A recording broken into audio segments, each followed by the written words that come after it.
In a fertile valley where the sun kissed the earth every morning, lived a farmer named Silas.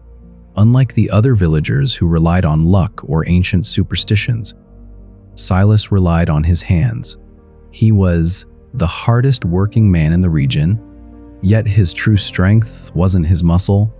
It was a secret technique he had developed over decades. Silas had discovered a way to enrich his soil using a specific blend of fermented mountain herbs and river silt. This golden mix allowed his crops to survive droughts that parched his neighbors' fields and pests that devoured their harvests. For years, Silas's barn was the only one bursting with grain during the lean months. Mommed one evening at the village tavern, Silas sat amongst his friends. The atmosphere was heavy. The rains had been late, and many were worried about their families. Moved by a sudden wave of pity and fueled by the warmth of the hearth and a bit too much cider, Silas began to speak. "Don't worry, friends," he said, his voice louder than intended. "The secret isn't in the clouds, it's in the ground.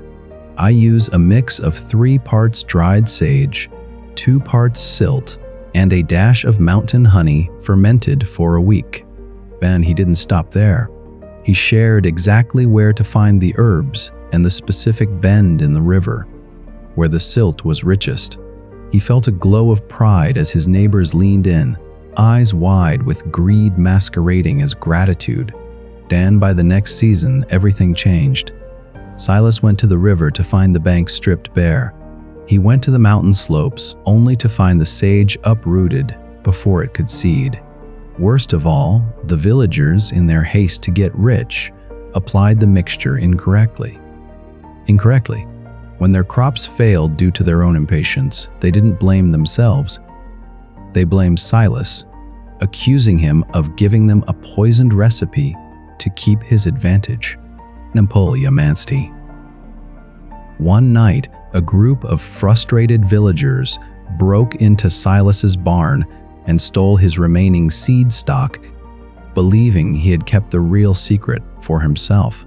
Silas was left with nothing, no materials to fix his soil, no seeds to plant, and no trust from the community he tried to help. And sitting on his porch, looking at his empty fields, Silas realized a bitter truth. He had shared his treasure with those who had not yet learned the discipline to handle it. The story of Silas reminds us that generosity of spirit does not require the total exposure of your foundation. Sharing your results is kindness. Sharing every intricate detail of your how can lead to your own undoing. Wisdom requires maturity.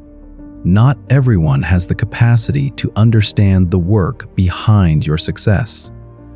Preserve your source. Just as a magician never reveals the mechanism of a trick, a provider must protect the source of their provision to continue being helpful. Bond value and mystery. Some things are meant to be private, not out of selfishness, but out of necessity for survival and peace. True wisdom is knowing the difference between being helpful and being an open book in a world of editors.